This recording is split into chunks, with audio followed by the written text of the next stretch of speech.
Science News Writing, English, in the Division Elementary Campus Media Action Research Conference, participant in the Regional Press Conference, and Best in Computer for Father Francesco Giovanni Class.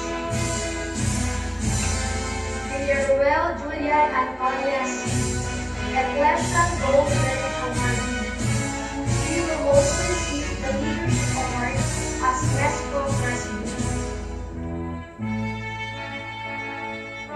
Mirongo Iran Hayden P., Ecclesian Gold Merit Awardee. Iran is also a recipient of Lectors and Commentators Ministry Member of the Year. Ardiles Kirsten Nobel M., Ecclesian Gold Merit Awardee. He is also a recipient of the Certificate of Recognition as third grader, featuring in Filipino in the Division Elementary Campus Media Action Research Conference. Teves Ezequiel M., Ecclesian Gold Merit Awardee. Ezequiel will also receive an academic voucher which entitles the recipient a 50% discount on tuition for the school year 2020-2021. Giron Sophia Marie Lee, Ecclesian Gold Merit Awardee. Sophia will also receive the following awards: Liturgical Music Ministry Member of the Year, participant in Sports Writing Coordinator in the Division Elementary Campus Media Action Research Conference, Best in Computer, Best in Conduct, La Casa Student Award, and Academic Voucher which entitles the recipient a 100% discount on tuition fee for the school year 2020-2021. Congratulations! Do not go where the path may lead. Go instead where there is no path and leave a trail. These timeless words of Ralph Waldo Emerson will be further embossed in our minds through the words of gratitude by Sophia Marie H. Giron, Ecclesian Gold Merit Awardee for the school year 2019-2020.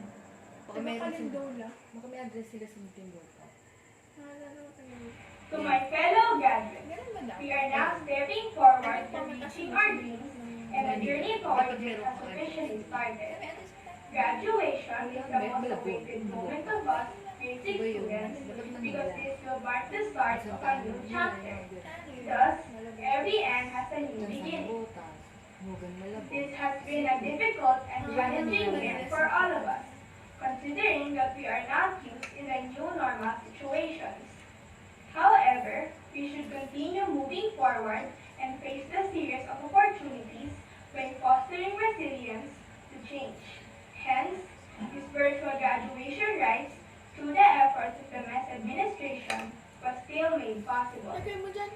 In behalf of the graduating class of batch 2019-2020, I would like to thank the persons behind our achievements who guided us throughout as we embark on the next steps of our academic journey.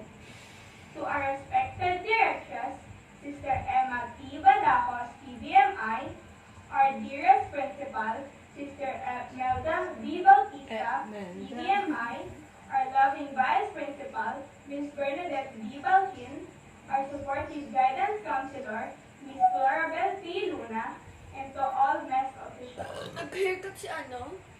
My heartfelt gratitude to my beloved Alma Mater, Mater Elementary School, who has nurtured me and entirely became my foundation in developing my strong faith in God and molded my humble character. All the values and the lessons of life that the school has taught will always be kept in mind. Let me take this opportunity to thank our ates and kuyas who, in their simple ways, ensured a clean and comfortable environment for us. To the security personnel who guaranteed our safety and protection, and to the whole MES staff who has been with us during the school year. All of your efforts to discipline us to be able to keep the morals of our true Ecclesian is truly appreciated and will be carried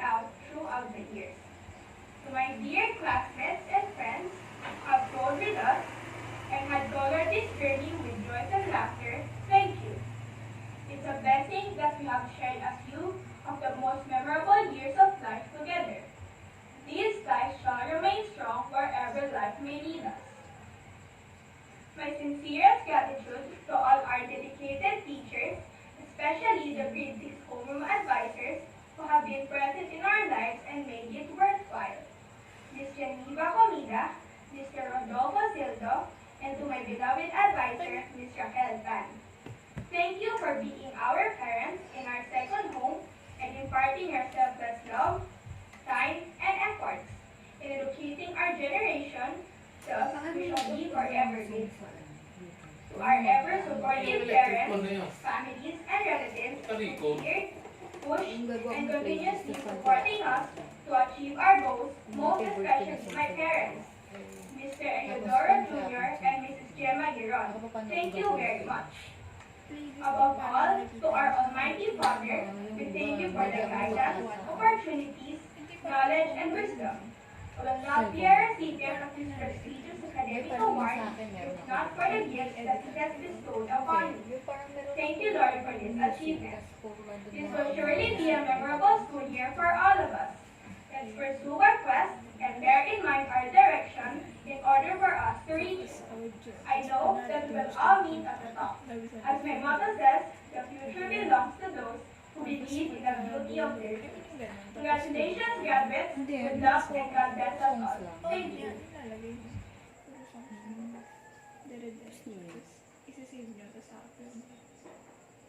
Tapos na ba yan?